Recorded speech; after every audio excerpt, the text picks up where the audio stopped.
बेटा now we are going to start with a new chapter of gravitation, right. Gravitation की अगर मैं बात करूंगा तो आज हम लोग कुछ चीजों के बारे में बहुत ही आराम से समझेंगे।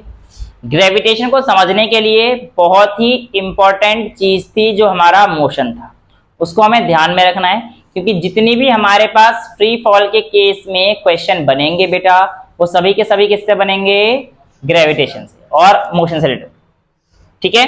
तो यानी कि अगर आपको मोशन आता है तो आप समझ के चलो ग्रेविटेशन के न्यूमेरिकल तो आप आराम से कर लोगे, लेकिन कुछ न्यूमेरिकल्स ऐसे भी हैं जहां पर आप लोगों के पास आपको बताया जाएगा कि उसके अलावा भी एक दो नए फॉर्मूले लगेंगे।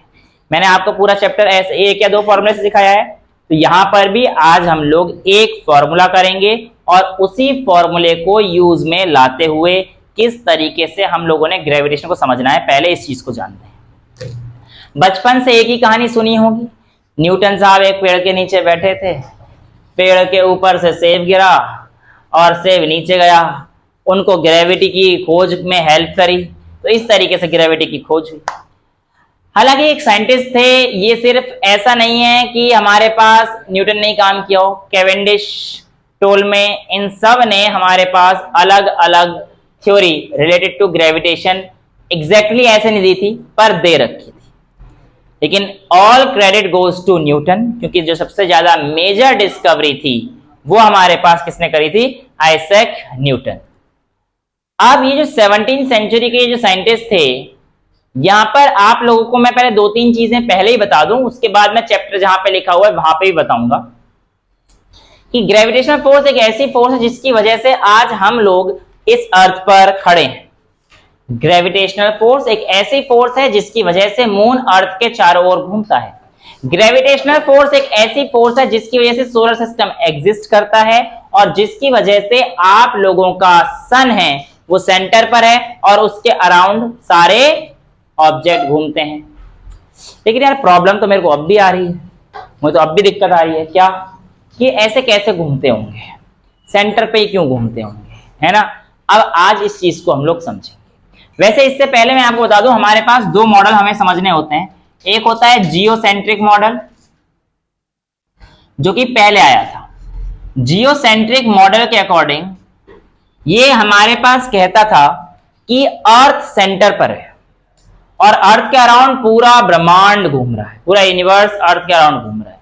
लेकिन जैसे जैसे हमें चीजों की नॉलेज होने लगी, बढ़ता गया, इस मॉडल को हटा दिया गया और इस मॉडल की जगह एक दूसरा मॉडल आया जिसका नाम क्या था बेटा हमारे पास? Heliocentric model. जो मॉडल वास्तव में एग्जिस्ट करता है, जो मॉडल वास्तव में सही है, वो हमारे पास हीलियोसेंट्रिक मॉडल ही है। बेटा हीलियो का मतलब होता है सूरज, सन, हीलियो मतलब सन, जियो मतलब अर्थ। तो यहां पर जो मॉडल था ये किसको बता रही है? अर्थ को सेंटर पे रखते हुए सारी चीजें बता रही है। यहां पर जो मॉडल था ये किसको बता रही है? हीलियो मतलब सन, सन को सेंटर में रखते हुए सारे मॉडल बता रही है, ठीक है। तो जो आज हम लोग पढ़ रहे हैं वो किस मॉडल के बेस पे पढ़ रहे हैं? हीलियोसेंट्रिक मॉडल के बेस पर पढ़ेंगे, ठीक है। वेल यहां पर मेरे पास एक चीज बोली जाती है कि अगर मैं एक थ्रेड लेता हूं, वैसे तो मैं आपको करा चुका हूं एक्सपेरिमेंट, ये थ्रेड लिया और इसको यहां पर मैंने किसी चीज को बांध दिया, तो अगर मैं इसको ऐसे घुमाऊंगा तो ये सर्कुलर पाथ पे घूम रहा है इस समय पर। हल्के से मेरे लग गई, इसमें खुश हो गए, तो लग गई, तो ऐसे ऐसे घूम रहा था सर्कुलर पाथ पे। लेकिन अगर मैं सोचे इस पॉइंट पे रिलीज करता तो किस तरफ जाता? अगर ऐसे घूम रहा है तो इसे टेंजेंट बनाता हो जाता। तो पहले तो आपकी एनसीईआरटी, वैसे तो मैं आपको बता चुका हूं टेंजेंट क्या है, इस चीज को डिफाइन करती है एक छोटे से येलो बॉक्स में। तो देखो कोई भी सर्कल का वो पॉइंट जहां से पास होते हुए अगर कोई लाइन जाती है तो वो बेटा यहां पर कितने डिग्री का एंगल बनाएगी इस टचिंग पॉइंट पे? 90 डिग्री का, और ये पॉइंट इसका क्या होगा? टेंजेंट। तो एक स्ट्रेट लाइन जो सर्कल को बस टच करते हुए एक ही पॉइंट पे टच करते हुए जाएगी, वो उस सर्कल का क्या होगा? टेंजेंट होगा। इस टेंजेंट को देखने के लिए मैं आप लोगों को अभी एक चीज दिखा देता हूं। मेरे पास ये है डस्टर, जो कि मैं मांग के लाया था आंटी के कपड़े से, दिख रहा होगा तुम्हें, काफी अच्छा है। अरे यार वो आंटी आती हैं झाड़ू पोछा लगाने, एक काफी अच्छी है। मैंने कहा आंटी मेरे पास में मिटाने के लिए कपड़ा नहीं है, ठीक है। तो अब देखना जरा ध्यान से, मैं इसको यहां पे फंसा रहा हूं, ठीक है। अब इसको मैं घुमा रहा हूं, कांच पे लग जाएगी तो कोई बात नहीं, अब वो तो पता नहीं है। अब देखो ये घूम रहा है आपके सामने, मैं गरीब हूं, सर का फोन लेके वीडियो रिकॉर्ड कर रहा हूँ, ठीक है, सर के फोन पे ना लग जाए, हाँ बस ये दिक्कत है। अब देखो बेटा ये घूम रहा हूं, अब मैं इसको जो है ना एक पॉइंट पे छोड़ूंगा, इवन मैं इस पूरे थ्रेड को ही छोड़ दूंगा, यानी कि मेरा थ्रेड है, तो आपको देखना है किस तरफ जाएगा, ठीक है, बता देना, थोड़ा तेज कर रहा हूं मैं, अब बता देखना, यहां पर छोड़ा तो किस तरफ गया, उस तरफ गया, मार्कर उठा के दे दे बेटा, इतना मैं दूसरा मार्कर कर लेता हूं यूज। तो कहने का क्या मतलब था, जिस पॉइंट पे छोड़ोगे, जैसे मैंने यहां पर छोड़ा था ऐसे, तो इस पॉइंट पे टेंजेंट बनाते हुए वहां निकल गया वो, समझ में आया ना। अब कैमरे में सारी चीजें नहीं दिख रही, पर तुम्हें तो समझ में आ गया, कैमरे वाले बच्चों को कुछ तो नुकसान भी होना चाहिए ना, जो यहाँ पे पढ़ रहे हैं कुछ फायदा भी होना चाहिए। तो कहने का मतलब ये है कि बेटा जो हमारे हाथों भी टेंजेंट बना ले उसका, वो घुमाने में लगा हुआ है अपना, इधर दे नालायक लड़का, ठीक है। तो कुल मिला के बात यह है कि जब भी आप सर्कुलर पाथ पे घूमते हो, लेकिन एक चीज मुझे समझ में आ रही थी कि जब मैं उसको घुमा रहा था तो मेरे हाथ पर एक फोर्स लग रही थी, जो उस ऑब्जेक्ट को जब सर्कुलर पाथ पे घूम रही थी तब मेरे हाथ पे एक फोर्स लग रही थी, और उस फोर्स का नाम मैंने क्या दिया, सेंट्रीपीटल, टुवर्ड्स द सेंटर लग रही थी ना, हाथ की तरफ लग रही थी, हाथ की तरफ लग रही थी। मेरी बात ध्यान सुनना, ऐसी कोई भी चीज जो सेंटर की तरफ लेकर आती है, सेंट्रीपीटल, देखो सेंट्री मतलब सेंटर, पीटल मतलब होता है सीकिंग, तो सेंटर सीकिंग फोर्स, इसको हम लोग कहते हैं सेंट्रीपीटल। और दूसरी फोर्स जो किसी भी चीज को दूर फेंकती है, सेंट्री मतलब सेंटर और फ्यूगल मतलब फार, सेंटर से फार। ये एग्जांपल आपको देखने को मिल जाएगा, मेरी बात सुनो, आप एक काम करना, मैंने आपको बताया भी था, मिक्सर का आप घुमाना, तो मिक्सर में अगर जैसे आप घूम रहे हैं, उसके अंदर आपने मिल्क डाला, मिल्क कुछ भी है, शेक जो भी बन रहा है, अगर आप उसके ऊपर कोई चीज डालोगे वो कैसे जाएगी, दूर चली जाएगी ना एक साथ। तो वो जो चीज घूम रही है वहां पर, अगर आप उसके बाहर से कहीं पे चीज देखोगे तो वो सेंटर से दूर लेके जा रही है उसे। लेकिन जो मिक्सर घूम रहा है ना, अब एक में वीडियो पॉज कर लेते हैं और इस चीज को हम प्रैक्टिकली देख लेते हैं, सेंट्रीपीटल और सेंट्रीफ्यूगल फोर्स की कहानी को हम लोग थोड़ा सा प्रैक्टिकली देख लेते हैं, ठीक है। हाँ तो बेटा अब हम लोग जो है सेंट्रीपीटल फोर्स और सेंट्रीफ्यूगल फोर्स के बारे में जानते हैं, ठीक है। मेरी अगर एक छोटी सी बात को अगर आप ध्यान से देखते हैं तो मेरे को कोई एक पेन का छोटा सा कैप वगैरह दे दो, हाँ पेन का कैप दे दो कोई भी एक, हाँ। अब यहां पर ध्यान से देखना, यहां पर क्या हो रहा है कि मैं इस मिक्सर के अंदर वाटर रखा हुआ है, आप दिखा सकते हो, ठीक है। अब इस मिक्सर के अंदर जो वाटर है, अगर मैं इसकी बात करूंगा और अगर मैं यहां से रोटेट करूंगा तो मिक्सर को एक चीज सर्कुलर पाथ पे घुमाएगी। यार अब ऐसी बात थी कि जो मिक्सर का पानी है वो हमारे पास घूमते घूमते सारा बाहर बिखर जाना चाहिए, ऐसा लगता है, और हम लोग जो है इसको जार को ढक के चलाते हैं। अगर मैं इस जार को ढक के चलाता हूं तो ये चल रहा है, और इसकी वजह से पानी तो बाहर आया नहीं, जो मैंने पोटेशियम पर मैंने डाला था कलर दिखाने के लिए उसमें दिखेगा नहीं, यहां पे दिख रहा है, ठीक है। अभी मैंने जो है इसके जार के अंदर इस ढक्कन को रख के चलाया, लेकिन अब मैं क्या करता हूं, इसको खोल देता हूं, क्या कर देता हूं, इसको खोल देता हूं। मैंने इसको खोलने के बाद अब जरा ध्यान सुनना चीजों को, अगर मैं इसको ओपन करूंगा यानी कि इसको चलाऊंगा दोबारा से, तो आपको क्या लगता है पानी छलक के सारा बाहर आ जाएगा, लेकिन ऐसा नहीं होगा। अब ध्यान सुनो, ध्यान से सुनो कॉन्सेप्ट, ऐसा नहीं होगा। जैसे ही पानी चलेगा वो इनर्शिया में रहना चाहता है, रेस्ट की वजह से वो उस मोशन को अपोज करेगा, इसलिए छलकेगा, इसलिए बाहर आ जाएगा।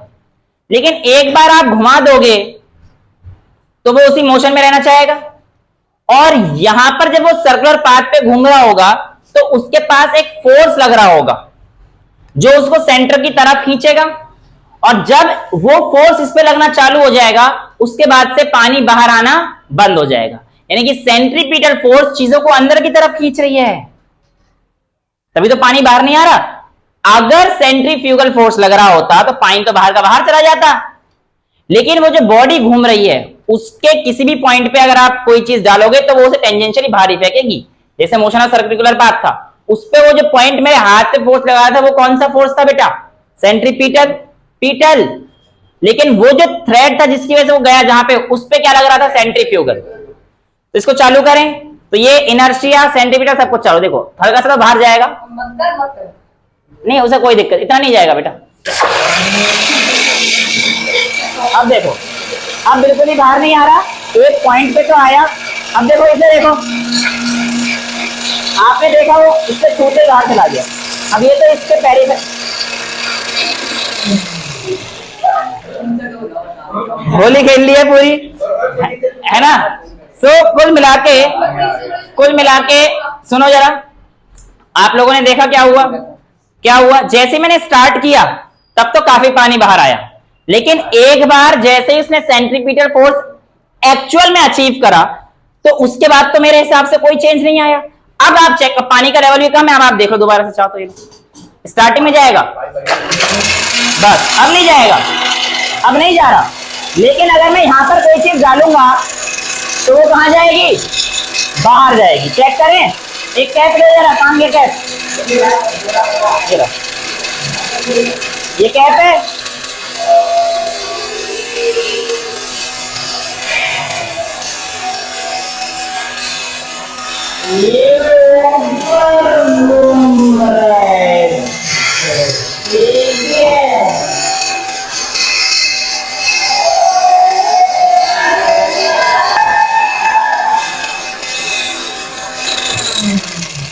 तो ये सेंट्रीफ्यूगल था जिसने उसे बाहर की तरफ फेंका, लेकिन ये पानी इसके अंदर ही रहा ना। इसे पॉज कर देते हैं थोड़ी देर।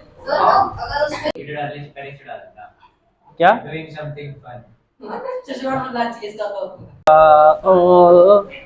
चलो अब सुनो, बस है, बस करना।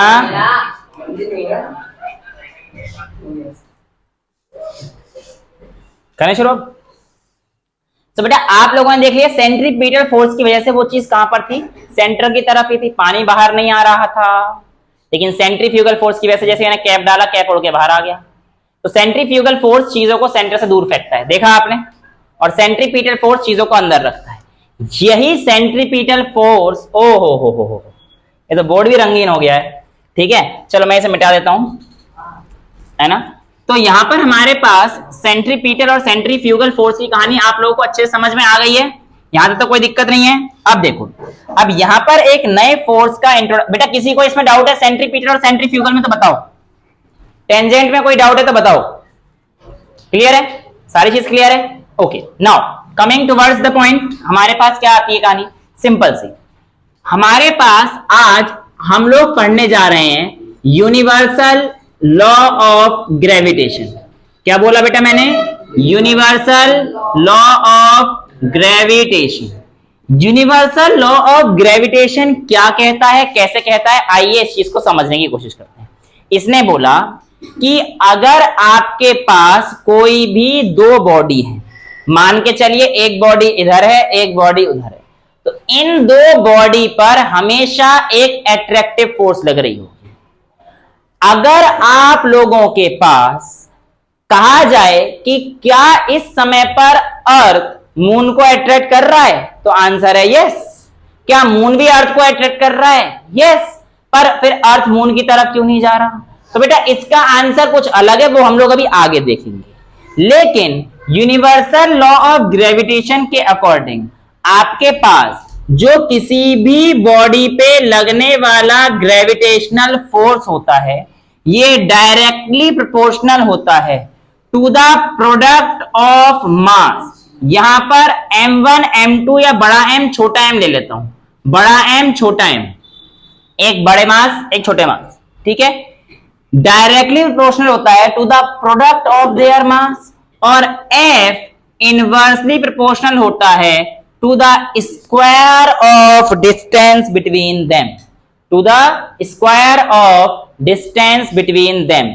यहां पर आप लोगों के पास ये दो लॉ, फर्स्ट पॉइंट कह देता हूं, इसको सेकंड पॉइंट कह देता हूं, इन दोनों इक्वेशन को मैं कंबाइन कर देता हूं बेटा अगर, तो F डायरेक्टली, G का मतलब ग्रेविटेशनल है, यहां पे डायरेक्टली प्रोपोर्शनल हो जाएगा m अपॉन r स्क्वायर के। अगर आप यहां से डायरेक्टली प्रोपोर्शनलिटी का साइन हटाएंगे तो एक कांस्टेंट आएगा, और वो जो कांस्टेंट आएगा F is equals to GMM upon r square, जहां पर हमारे पास इस G की मतलब होती है यूनिवर्सल ग्रेविटेशनल कांस्टेंट। बेटा सिर्फ कांस्टेंट नहीं बोलेंगे इस बार आप, यूनिवर्सल ग्रेविटेशनल कांस्टेंट, जिसकी वैल्यू किसको याद है?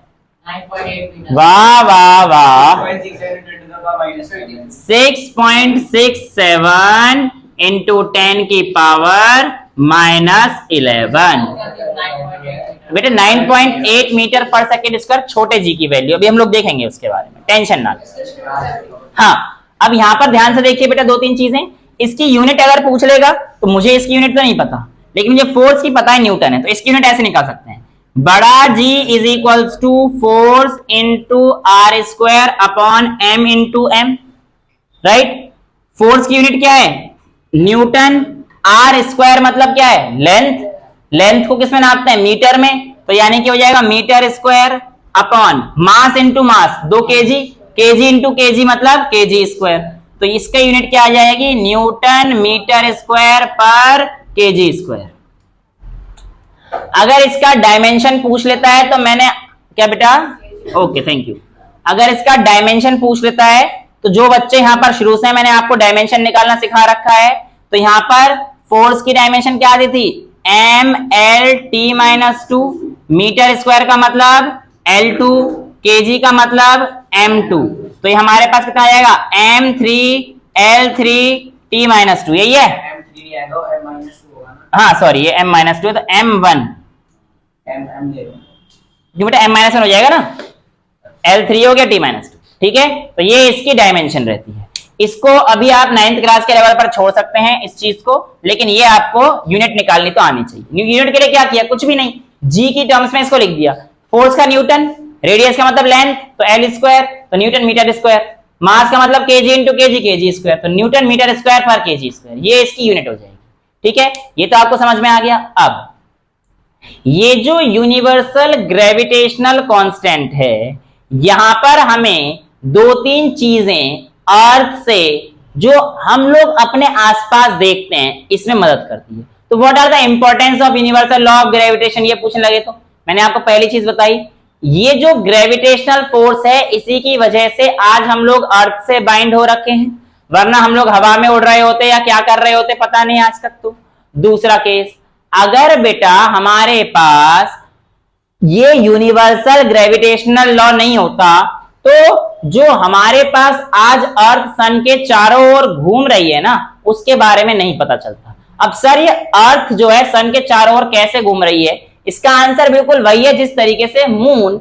अर्थ के चारों ओर घूम रहा है। कैसे देखो, ये हाँ बेटा बिल्कुल, ये हमारे पास लेट्स से सन है, सन की एक फिक्स्ड ऑर्बिट है, ये सन की जो ऑर्बिट है इस पे आपका यहां पर कहीं पे अर्थ है छोटा सा। अब ये जो दो बॉडी हैं इनके अकॉर्डिंग हमारे पास डायरेक्टली एक दूसरे को अट्रैक्ट करेंगे और वो एक फोर्स होगा, तो ये बॉडी इसको अट्रैक्ट कर रही है और ऐसे ये बॉडी भी इसको अट्रैक्ट कर रही है, लेकिन इनका फोर्स इतना नहीं है कि पूरा सीधा चल के यहां तक चली जाए। तो ये क्या करेगी, इस फोर्स ऑफ अट्रैक्शन की वजह से इन पे एक सेंट्रीपिटल फोर्स लग रहा है। ये जो ग्रेविटेशनल, अगर आपसे कोई पूछेगा कि ये सर्कुलर पाथ पे घूम ही क्यों रही है, तो आप कहोगे कि सर ये जो इन दो बॉडी का मास है, इस मास की वजह से ये एक दूसरे को अट्रैक्ट कर रहे हैं, और जब ये अट्रैक्ट कर रहे हैं, तो सर ये इतना अट्रैक्ट कर रहे हैं कि इसकी वजह से आपके पास किस पे मूव कर रहे हैं, वो सर्कुलर पाथ पे मूव कर रहे हैं। और ये सर्कुलर पाथ किसकी वजह से आ रहा है? सेंट्रीपिटल फोर्स की वजह से आ रहा है। और यही सेंट्रीपिटल फोर्स मैंने आपको दिखाया जो कि अर्थ के इस मोशन को बनाए रखेगा। अगर ये सेंट्रीपिटल फोर्स यहां पर ना होता तो अर्थ तो ऐसे चली जाती, पता नहीं कहां चली जाती। समझ में आया? तो कोई भी, अगर मून का भी सेम यही है, इसको अर्थ मान लो, इसको मून मान लो, ये अर्थ की ऑर्बिट होगा, ये मून हो गया, तो सेम कहानी यही रहेगी, टेंजेंशियल। बिल्कुल सही बोल रहे हो। उस पॉइंट से जहां पर थी, अगर आपका सेंट्रीपिटल फोर्स खत्म हो जाए तो उस पॉइंट पे जहां पे अर्थ घूम रही थी वो टेंजेंशियली वहां चली जाएगी। अर्थ कैसे घूम रही है पता है तुम्हें? अर्थ अपनी एक्सिस पे भी रोटेट कर रही है और आगे भी सन के चक्कर लगा, तो ऐसे ऐसे घूम रही है वो, मतलब आगे भी जा रही है और घूमती हुई जा रही है ना। और जो अर्थ का रोटेशन है, मतलब जहां पे जियो स्टेशनरी सैटेलाइट, जो सैटेलाइट छोड़ी जाती हैं, वो अर्थ की ऑर्बिट पे, जैसे तो सन की ऑर्बिट होगी, ऐसी एक अर्थ की भी ऑर्बिट होगी। तो जो सैटेलाइट हम लोग देखते हैं वो जियो स्टेशनरी ऑर्बिट यानी कि अर्थ के ऑर्बिट में छोड़ते हैं, और उनका जो रोटेशन कराया जाता है वो कराया जाता है वेस्ट टू ईस्ट वो भी टेंडेंसी जाती है ना कुछ पॉइंट तक, फिर उसके बाद उसको वर्टिकल वेलोसिटी खत्म करके हॉरिजॉन्टल वेलोसिटी दी जाती है ताकि वो सर्कुलर पाथ पे घूम सके। ये बड़ी क्लास में पढ़ेंगे, ठीक है। तो अभी आपको ये चीज समझ में आई। अब मैं आप लोगों को यहां पर एक दो चीज पूछता हूं। मैंने आपसे कहा, ध्यान सुनना बेटा इस चीज को, कि अगर आपके पास एक बॉडी है मास m, दूसरी बॉडी है मास m, इनके बीच में लगने वाला फोर्स प्रोपोर्शनल होगा किसके? आपके ऑप्शन है फर्स्ट आर स्क्वायर के, सेकंड ऑप्शन है आर क्यूब के, थर्ड ऑप्शन है आर की पावर 1/r स्क्वायर के, और फोर्थ ऑप्शन है 1/r की पावर 3 के। तो बताओ क्या आंसर आएगा इसका? Third option. सिंपल सी बात है sir, force directly proportional, inversely proportional होता है आर स्क्वायर के। तो अगर इन दोनों के बीच की दूरी r है, बड़ा r है, तो सर इसका रिलेशन ऐसे आप निकालेंगे। लेकिन यहां पर बेटा एक चीज को ध्यान से सुन लेना, अगर यहां पर आपको कहता है दो बॉडी हैं जो कि बिल्कुल सेम मास और उनकी डेंसिटी भी सेम है एंड डेंसिटी सेम है, तो उस समय पर लगने वाला फोर्स क्या आर स्क्वायर के इनवर्सली प्रोपोर्शनल होगा? होना तो चाहिए एज पर थ्योरी, लेकिन इसके केस में जब सेम मास और सेम डेंसिटी सेम ऑब्जेक्ट, अगर आपके पास ऐसा कॉन्सेप्ट आ जाता है तो ये वाला कॉन्सेप्ट थोड़ा लगेगा तो यही, पर इस क्वेश्चन में लोचा हो जाता है। क्या लोचा हो जाता है दिखाएं? देखो आपके पास कहानी तो यही है। अब इनके देखो, ये ऑब्जेक्ट और ये ऑब्जेक्ट, ये किससे सेपरेट कर दिया आपने? आर से। तो आपके पास F is equal to G M M upon are square हो जाएगा। लेकिन ये सेम मास और सेम डेंसिटी बोला था। डेंसिटी का फॉर्मूला होता है, इसको डेंसिटी से रिप्रेजेंट करते हैं, मास अपॉन में वॉल्यूम। तो मास अपॉन में वॉल्यूम, तो मास क्या हो जाएगा? Density into volume. तो यहां पर आपके पास फोर्स आ जाएगा डेंसिटी इंटू वॉल्यूम। ये तो जी तो लगेगा ऐसे ही, मास की जगह पर क्या लिख दिया मैंने? Density into volume. इस मास की जगह पर क्या लिख रहा हूं? Density into volume upon are square, right. अब यहां पर वॉल्यूम जो होगा ये हमारे पास स्फेरिकल बॉडी का लिया जाएगा, कि अर्थ के जो चीजें हम लोग पढ़ रहे हैं, सर्कुलर दो बॉडी बनाई है मैंने, जो मास है यहाँ पे सर्कुलर बॉडी है। तो यहाँ पे हमारे पास देखो जी कांस्टेंट, रो कांस्टेंट, जी तो कांस्टेंट ही रहेगा, वो तो कभी चेंज होने से रहा। डेंसिटी ऑफ मटेरियल हमेशा कांस्टेंट रहेगा, वो चेंज होने से रहा। तो यहाँ पर आपके पास जीरो तो बाहर, वॉल्यूम को मैं लिख सकता हूं 4/3 pi R cube into 4/3 pi R cube up G m1 m2, ये दो रो हैं, अपॉन बड़ा आर स्क्वायर। तो कुल मिला के कहानी कितनी हो जाएगी? देखो इसको नहीं छेड़ना, जी रो 4/3 पाई, इसको छेड़ना है मुझे, इससे मतलब ही नहीं, बस मुझे आर का वेरिएशन देखना था। तो ये आर की पावर 3 और आर की पावर 3 कितना हो जाएगा? आर की पावर 6। तो ये फोर्स इज इक्वल टू, या force directly proportional to r की पावर 6 अपॉन आर की पावर 2। आर स्क्वायर तो नहीं चाहिए ना, तो ये इससे कट जाएगा। तो क्या हो गया? एफ डायरेक्टली प्रोपोर्शनल है रेडियस 4 पर। यहां पे गलती मत कर देना, हर जगह पर, ये 9th क्लास के लेवल पे नहीं है, बट तुम लोग बड़े बच्चे हो, 9th के बड़े बच्चे हो, तुम बता रखा है ना, यहाँ पे बैठे हो तो एक लेवल ऊपर रखना पड़ेगा। तो यहां पर आप लोग देखोगे हर चीज में 1/r स्क्वायर वेरी करेगा, लेकिन अगर बिल्कुल सेम डेंसिटी और सेम उस चीज की बात कर दी तो हमारे पास f कैसे वेरी करेगा? डायरेक्टली विद r की पावर 4 के साथ। क्लियर है? कोई डाउट तो नहीं है? ये हमारे पास सिंपल सा यूनिवर्सल लॉ ऑफ ग्रेविटेशन था। अच्छा, इसके अलावा जो आपको पता है, आपने सुना होगा टाइड आती है, टाइड, टाइड पता है? जो समुद्र में आती है, वो लहरें जो आती हैं, जब आप लोग गोवा जाओगे, बड़े होकर बीच पे जाओगे, गर्लफ्रेंड बॉयफ्रेंड के साथ जाओगे ना, कितने जल्दी गर्दन हिला रहे हैं, हैं? तो मना कर रहा हूं। अच्छा तू तो उसके साथ जाएगा ना 6000? नहीं सर। चलो, कहने का मतलब ये है, तो वहां पर मेरा बीच से मतलब क्या था सुन लो, मैं कोई गलत बात थोड़ी बता रहा हूं तुम लोग, मैं तो अच्छी बात बताता हूं तुम्हें, कि जो आपके पास वहां पर समुद्र होगा, उस दिन आप 2 बार जाना। एक बार जाना जिस दिन चांद काफी दूर होगा, और कहना बेबी देखो आज चांद ही नहीं है, आज सिर्फ तुम और मैं है। तो फ्लर्ट तो यही करना पड़ेगा भाई, बेबी को तो मनाना है ना बाबू ने, तो कैसे? ठीक है, तो मना लिया उस दिन। चलो सपोज आपने, बेबी आपकी मान गई, कह रहा है वाओ क्या शायरी मारी, मतलब बेबी को खुश कर दी तुमने। अब तुम गोवा में हो, उसके आगे तुम जानो तुम क्या करोगे, तो कहने का मतलब ये, उस दिन आप देखोगे तो टाइड्स ना, हालांकि विंड पे भी डिपेंड करेगा, बट टाइड काफी स्लो आ रही होंगी। फिर एक दिन लेके जाना पूर्णिमा के दिन, पूरा चांद जिस दिन होगा, एक दिन अमावस्या जिस दिन चांद नहीं होगा, एक दिन पूर्णिमा जब आसमान में पूरा चांद होगा, ठीक है। अब जब पूरा चांद आ गया, उस दिन तुमने कहा था बेबी आज चांद नहीं है, सिर्फ तुम इतनी खूबसूरत हो कि तुम और मैं है। आज तुम्हें क्या डायलॉग मारना, डायलॉग चेंज कर देना है कि बेबी देखो चांद भी तुम्हारे सामने फीका पड़ रहा है ना, चांद भी तुम्हारे साथ। तो अब इस दिन ये कहना खुश तो रखना है तुम्हें, तो लेकिन उस दिन तुम लहरों को देखना, उस दिन तुम लहरों को देखना, लहर थोड़ी ऊपर आ रही होंगी। क्यों हो रहा होगा ऐसा, आइए देखते हैं। जब आपके पास जो फुल मून डे होता है, उस दिन आपके पास अर्थ की और मून की जो डिस्टेंस है वो थोड़ी सी कम हो जाती है। जब आपको मून नहीं दिखता तो दूसरी मून तो होता ही है ना, लेकिन थोड़ा सा इस तरफ होता है, दूर की तरफ। अब यहां पर क्या होता है, फुल मून डे के दिन आपके पास जो आर है ये क्या हो गई, कम हो गई, और F inversely proportional to R square. अगर आर कम हुई है तो ग्रेविटेशनल फोर्स क्या करेगा, यानी कि ये जो मून है इस अर्थ को खींच रहा होगा। अब अर्थ को तो खींच नहीं सकता, तो ये जो मून है इसका ग्रेविटेशनल फोर्स की वजह से जो अर्थ पे पानी होगा ना बेटा, वो क्या हो रहा होगा, ऊपर उफन रहा होगा, ज्यादा तेज उफन रहा होगा। इसलिए फुल मून डे पर जो समुद्र होते हैं वहां पर पानी ज्यादा उफनता है। क्लियर है, हाँ जी चलो।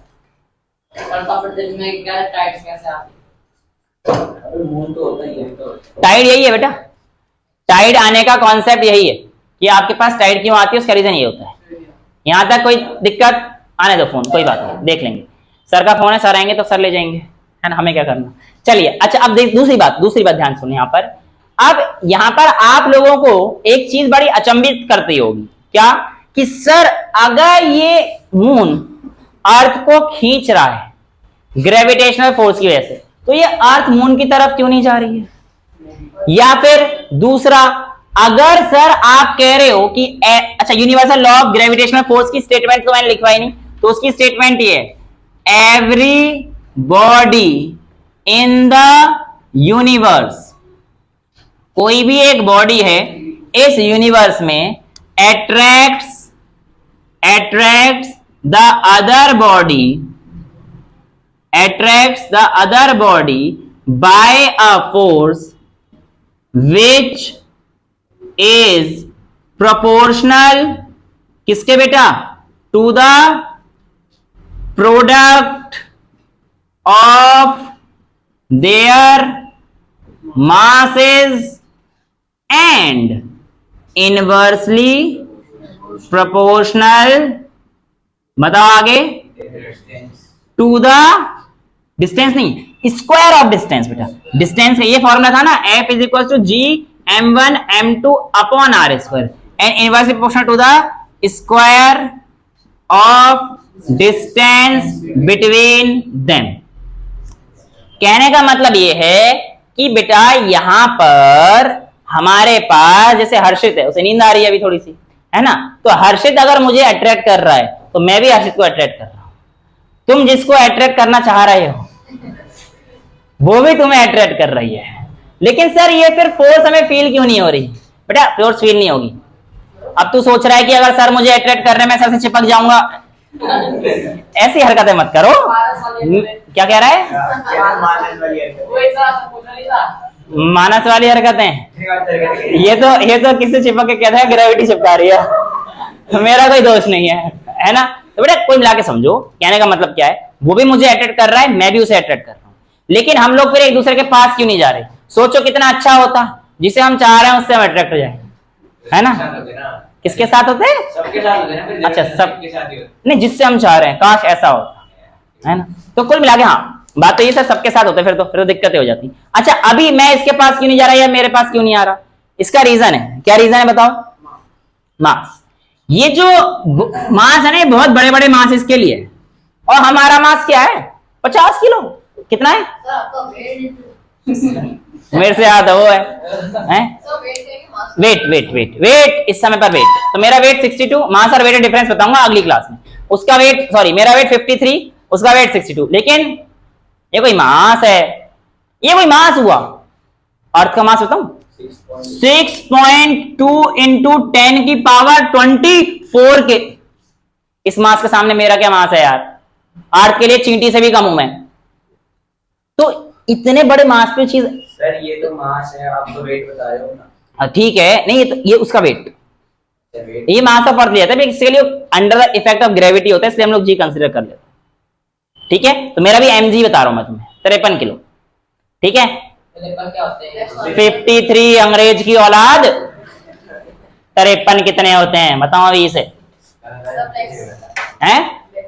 कॉर्नफ्लेक्स मुझे आता है हिंदी में, पढ़ा बता दूंगा। 2 एकम 2 2 दूनी 4 2 3 6 2 4 8 2 5 10 2 छक्के 12 2 7 14 2 7 2 16 2 18 18 2 10 20 हैं।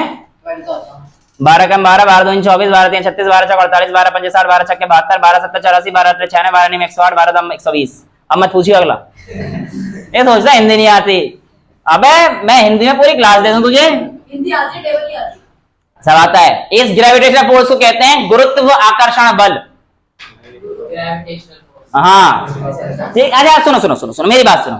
अब मेरा कहने का मतलब था, ये तो यार हमारे पास कहानी साफ साफ समझ में आ रही है, लेकिन सर मून और अर्थ का मास तो बहुत ज्यादा है, लेकिन फिर वो हमें जाती है क्यों? देखिए बेटा, यहाँ पे भी मास कंपेरेबल होना चाहिए। अगर यहाँ पे आप मास देखोगे तो अर्थ का मास ज्यादा है और मून का मास क्या है? कम है। ऐसा नहीं है कि मून अर्थ को अट्रैक्ट नहीं कर रही, अर्थ ही मून को अट्रैक्ट कर रही है, लेकिन यहां पर देखो F is equals to M A, F is equals to M A. अब ये जो एक्सेलरेशन है ये मास पे इनवर्स रिलेशन होता है, तो जिसका ज्यादा एक्सेलरेशन होगा उसका मास भी क्या हो जाएगा? कम हो जाएगा। यानी कि जितना कम मास उतना एक्सेलरेशन ज्यादा हो जाएगा। सिंपल सी बात है, अगर पेड़ नीचे गिर रहा है या एप्पल नीचे गिर रहा है, ठीक है, तो एप्पल का मास कम है तो उसका एक्सेलरेशन तो बहुत ज्यादा है, लेकिन जो उसका मास है वो इतना कम है कि वो दूसरी बॉडी को अट्रैक्ट नहीं कर सकता। और सर एप्पल ही खींच रहा है धरती को। हाँ एप्पल भी खींच रहा है, धरती बिल्कुल खींच रहा है, बिल्कुल खींच रहा है, लेकिन उसका मास इतना कम है और उसका एक्सेलरेशन इतना ज्यादा था कि वो हमारे पास इतना स्ट्रांग नहीं है आपके अर्थ को उठाकर अपनी तरफ लेके आ जाए। तो कोई भी दो बॉडी है दुनिया में वो एक दूसरे को खींचती हैं। 9.8 मीटर पर सेकंड स्क्वायर अर्थ की एक्सेलरेशन फिक्स रहती है मैडम, बट ये पोल्स पे चेंज हो जाती है। कैसे वो हम लोग देखेंगे। 10 हो जाती है। ये कहानी समझ में आई आप लोगों को? यूनिवर्सल लॉ ऑफ ग्रेविटेशन में आप लोगों को कोई डाउट है? अब इसके ऊपर डायरेक्ट क्वेश्चन दे रखा होता है, आपसे कहता है देखा ना जरा एनसीईआरटी का क्वेश्चन एक करा देते हैं, डायरेक्ट क्वेश्चन है, उसमें कुछ करना भी नहीं। देखो पहले यहाँ पर इसे न्यूटन की कहानी दी है, दूसरे में ग्रेविटेशन की, तीसरे में पत्थर घुमा दिया, चौथे में टेंजेंट दे रखा है। इसमें यही है, according to third law apple भी अट्रैक्ट करेगा, लेकिन जो मास है एप्पल का कम है, वो मैंने आपको बता दिया। सोलर सिस्टम में कैसे होता है मैंने आपको बता दिया, heliocentric model. Universal law of gravitation मैंने आपको बता दिया है, ये हम लोग अगली क्लास में करेंगे। ये मैंने आपको ऐसा यूनिट बता दी है, इसकी वैल्यू मैंने आपको बता दी है। इनवर्स स्क्वायर लॉ मैंने आपको अभी नहीं बताया है। अब यहां पर ये वाली चीज देखो जरा, 1/6 टाइम्स, वो अभी मैंने आपको नहीं बताया, बस ये क्वेश्चन देख लो। ये कहता है mass of earth is 6 × 10⁻24 kg। Example number 10.1 ये कहता है मून का मास है 7.4 × 10⁻22 kg, और ये कहता है डिस्टेंस जो है 3.84 × 10⁵ किलोमीटर।